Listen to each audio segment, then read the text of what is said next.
Olá, queridos, queridas. Estamos aqui com a segunda aula. Estamos trabalhando teologia bíblica dos escritos paulinos, baseados nos livros Teologia Paulina do Dr. Augusto Nicodemo Lopes e a Teologia do Apóstolo Paulo de Hermann Heidelberg. Vocês têm esse material. Nós vamos falar hoje sobre as principais tendências nos estudos paulinos. A tendência da reforma, a tendência da pós-reforma, a tendência do racionalismo e também a tendência da origem judaica do pensamento de Paulo. Uma das melhores estratégias para entender as principais questões relacionadas com a teologia paulina é fazer um histórico, ainda que breve, das influências dos círculos acadêmicos que produziram mudanças nos estudos paulinos. Fazer esse histórico é também perceber a relação inseparável entre os pressupostos do estudioso quanto à Bíblia: inspiração, unidade, inerrância e suas conclusões acerca da teologia de Paulo. Então vamos falar primeiro uma tendência, que a reforma traz uma tendência, não é? A reforma vê Paulo como pregador da salvação pela fé somente.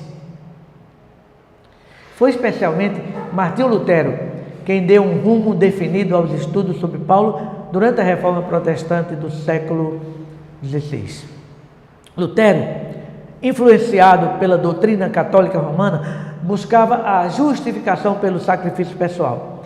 Martirizava-se sempre em resposta aos seus conflitos pessoais. A salvação para ele era fruto das obras. A leitura da carta aos Romanos deu-lhe uma nova percepção da graça de Deus. Entendeu que a justificação só seria possível pela fé em Jesus Cristo, no lugar das obras meritórias. A sua descoberta mudou os rumos da teologia, sendo o carro-chefe do protestantismo.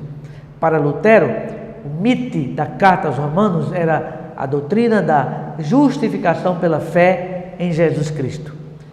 Ao se aprofundar nos outros livros do Novo Testamento, ele afirmou que todos eles andavam na mesma direção de Romanos. Esta foi, em linhas gerais, a abordagem dos reformadores quanto à teologia paulina. Seu centro era a doutrina da justificação pela fé. Essa abordagem predomina nos círculos reformados até nos dias de hoje. Depois vem a influência da pós-reforma. A pós-reforma olha Paulo, o homem do espírito e da ética. Após a reforma, alguns movimentos contribuíram para mudanças, nem todas muito positivas. Debaixo da influência do pietismo, o centro da teologia de Paulo passou a ser o processo de salvação individual e a santificação. O centro deslocou-se do aspecto forénsico e legal, que era a justificação, para aspectos mais pneumáticos, que é a parte da metafísica que trata da alma e de Deus, e éticos, que é o comportamento moral da pregação de Paulo. O pietismo é um movimento de renovação da fé cristã que surgiu na igreja luterana alemã em fins do século XVII, defendendo a primazia do sentimento e do misticismo na experiência religiosa em detrimento da teologia racionalista. Por extensão, a afirmação da superioridade da fé sobre a razão. O pietismo, sendo uma reação à ortodoxia morta, enfatizou mais os aspectos práticos e espirituais da pregação de Paulo. A mensagem do apóstolo passou a ser entendida mais em termos do seu ensinamento sobre o Espírito Santo e conduta ética. O contraste espírito e carne, tão frequente em Paulo, era entendido mais em termos éticos. Espírito como sendo o Espírito Santo ou a natureza regenerada do homem e carne, referindo-se à natureza decaída do homem.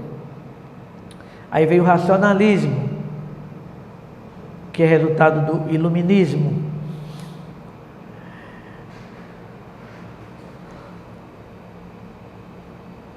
Com o surgimento do iluminismo e a influência do racionalismo na teologia, os estudos de Paulo passaram por mudanças significativas. Algumas linhas surgiram debaixo da influência do racionalismo, procurando entender e sintetizar o pensamento de Paulo, partindo dos métodos críticos de estudo da Bíblia que surgiram nesse período. Estas linhas partiam do pressuposto de que não havia inspiração divina nos escritos de Paulo, pelo menos não como era entendido pelos reformadores. Um outro pressuposto desta época é que o pensamento de Paulo tinha origem no mundo grego, nas religiões orientais de mistério ou no gnosticismo. Dentre eles veio a escola de Tübingen, que coloca Paulo como o inimigo de Pedro, não é? Fernand Bauer, um dos principais professores da escola de Tübingen, na Alemanha, ensinou que o centro do pensamento de Paulo não era sua cristologia, mas sua pneumatologia. Bauer entendia que a antítese entre espírito e a carne, que aparece frequentemente nas cartas de Paulo, representava a essência do pensamento do apóstolo. Essa antítese era entendida em termos hegelianos como se referindo à antítese entre o absoluto e infinito, ou seja, o espírito e a carne. O que é antítese? É uma figura pela qual se opõe numa mesma frase duas palavras ou dois pensamentos de sentido contrário. Segundo Bauer, Paulo havia desenvolvido essa antítese espírito-carne em reação ao cristianismo judaico representado por Pedro e Tiago. Para Paulo, carne seria o sistema de salvação legalista contido no cristianismo judaico e espírito, a salvação pela graça oferecida em seu evangelho. Paulo teve essa ideia em sua conversão, quando Deus lhe confrontou com o fato tremendo da morte de Jesus. A dialética espírito-carne foi usada por Bauer para determinar a genuidade ou genuinidade das epístolas de Paulo e datar os escritos do Novo Testamento. Para ele, todas as cartas atribuídas a Paulo, onde não ocorre antítese espírito-carne, não são genuínas e devem ter sido escritas no século II por um imitador de Paulo. As pastorais, Efésios e Colossenses estão entre as principais da lista de Bauer. Evidentemente, a tese de Bauer tem sofrido sérias contestações pelos estudiosos reformados conservadores. O problema com a tese de Bauer é que ele rejeitou o livro de Atos em sua reconstrução do cristianismo do século I. Em Atos, vemos claramente que não havia esta antítese entre o cristianismo judaico de Jerusalém, Pedro e Tiago, e o gentílico de Antioquia, Paulo. Na verdade, até pelas cartas de Paulo conseguimos ver isto. Além do mais, a dialética de Hegel, filosofia usada por Bauer para formar sua visão da história, já caiu de moda entre os próprios filósofos. Mas duas coisas podemos dizer de sua tese. Ele estava correto em destacar a importância da antítese espírito-carne no pensamento de Paulo. Esta antítese ocorre em praticamente todas as suas cartas, muito embora nem sempre com a mesma nomenclatura. Por exemplo, carne, cruz, espírito, mundo, lei, espírito.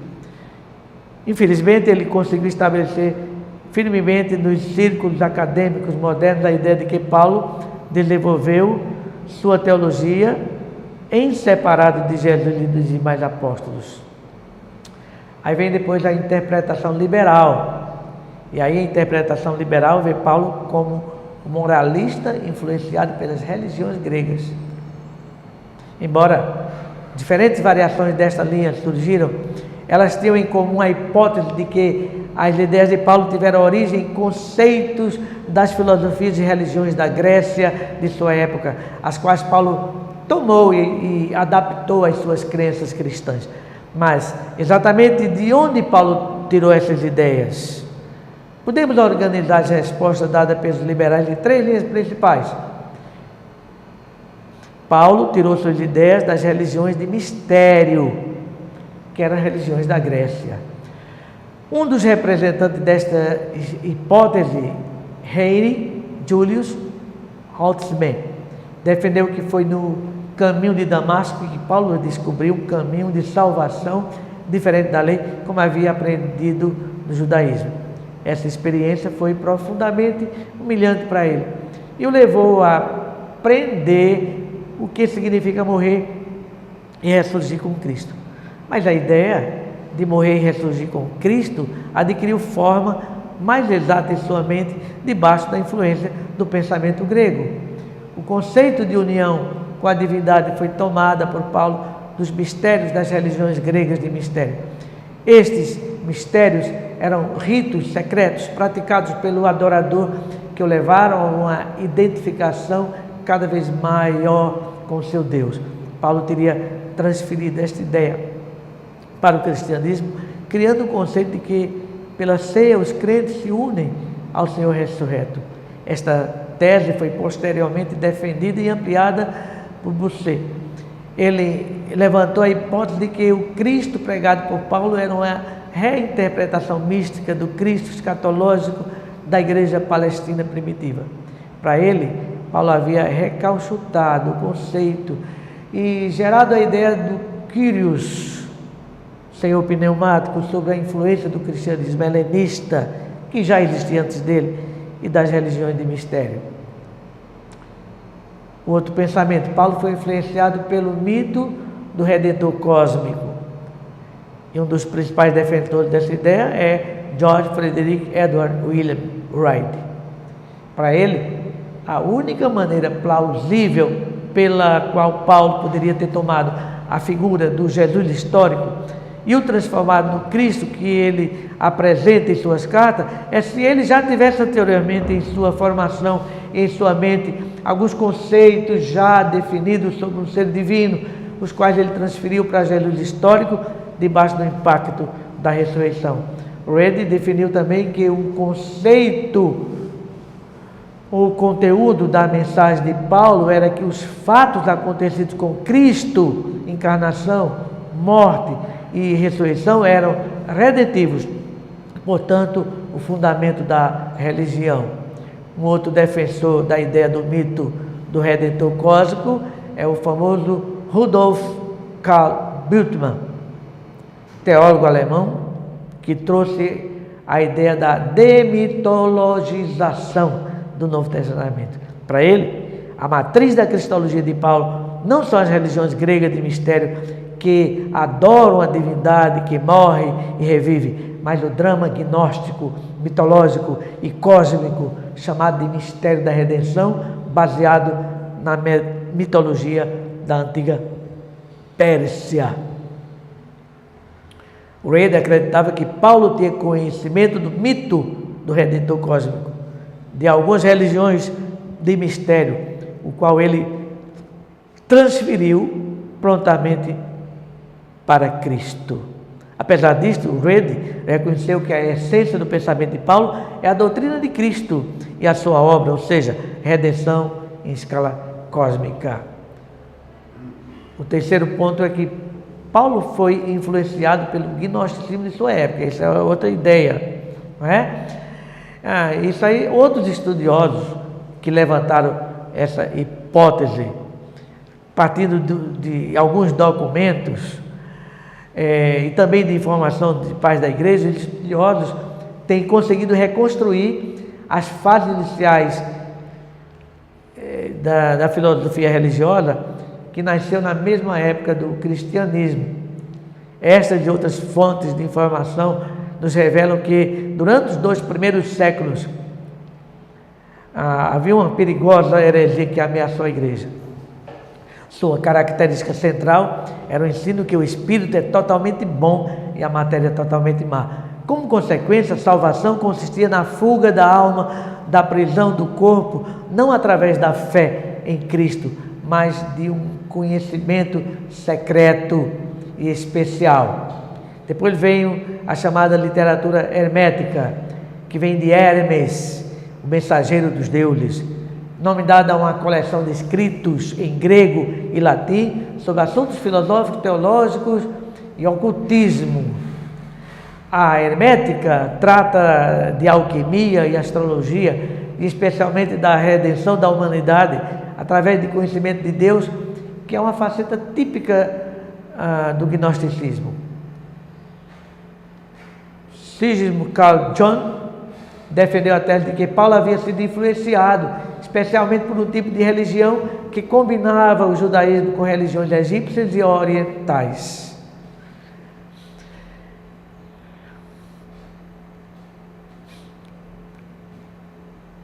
Aí vem as críticas ao liberalismo. Várias críticas podem ser feitas a essa linha de abordagem ao pensamento de Paulo. Primeiro, as fontes usadas para sustentar essas hipóteses, que são tratados religiosos do gnosticismo antigo, foram escritos numa data posterior aos escritos de Paulo. Os escritos herméticos, por exemplo, foram escritos no segundo século. Tá? Provavelmente o que aconteceu, segundo o famoso Frederick Bruce, foi que Mani copiou Paulo e não o inverso. 2. Essas fontes são complexas e não uniformes nesses temas, variando bastante entre si. Não dá para falar de um gnosticismo único e coerente que existisse ao tempo de Paulo, influente o bastante para ter determinado o pensamento do apóstolo. 3. Hermann Gunkel já demonstrou que a ideia do Espírito em Paulo tem origem judaica e não grega. Através de suas pesquisas, este erudito alemão, embora liberal, demonstrou como o conceito paulino de Espírito encontra paralelos na literatura do Antigo Testamento e na literatura apócrifa. As pesquisas, este erudito alemão demonstrou como o conceito paulino de Espírito encontra paralelos na literatura do Antigo Testamento e na literatura apócrifa produzida pelos judeus, enraizando assim o conceito firmemente em solo judaico. Com isso, Gunkel desarmou os que postulavam que Paulo tinha tomado da filosofia e das religiões gregas este conceito. 4. As pesquisas mais recentes demonstram que o verdadeiro background de Paulo é o Velho Testamento, o judaísmo do século I.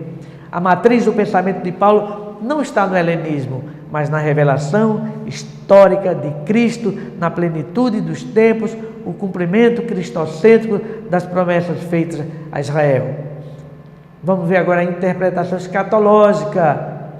Paulo, o profeta frustrado, essa é outra ideia. Alberto Schweitzer foi um teólogo, músico, filósofo e médico alemão, era o estudioso mais conhecido dessa linha de interpretação. Para ele, o centro da teologia de Paulo era um misticismo crítico, ou seja, Paulo judeu helenista. Um outro desenvolvimento importante nos estudos paulinos é o reconhecimento crescente de que a matriz do seu pensamento deve ser encontrada em sua forma judaica. O estudioso judeu alemão H.J. Schoeps defendeu que Paulo tem que ser entendido como judeu da dispersão e que seu estilo e tipo devem ser claramente distinguidos daquele do judaísmo da Palestina.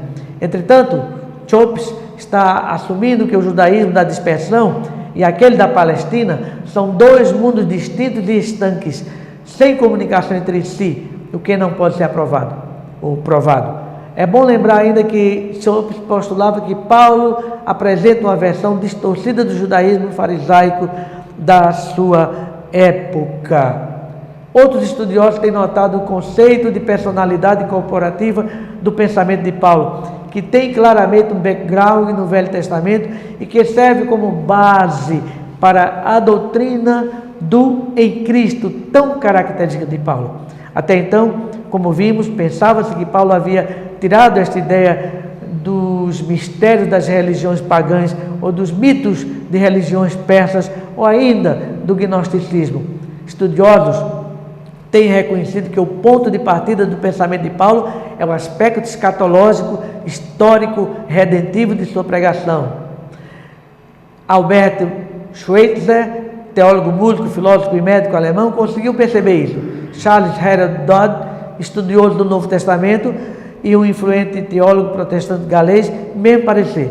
Mesmo Rudolf Bultmann reconhece que o ponto de partida está na interpretação escatológica que Paulo faz da morte e da ressurreição de Cristo. Concluindo, os pressupostos realmente acabam por influenciar o estudo da Bíblia.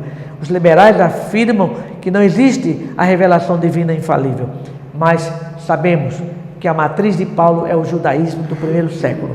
Entendemos que os estudiosos que não acreditam na Bíblia, mesmo assim, a estudam para descobrir as razões da sua existência.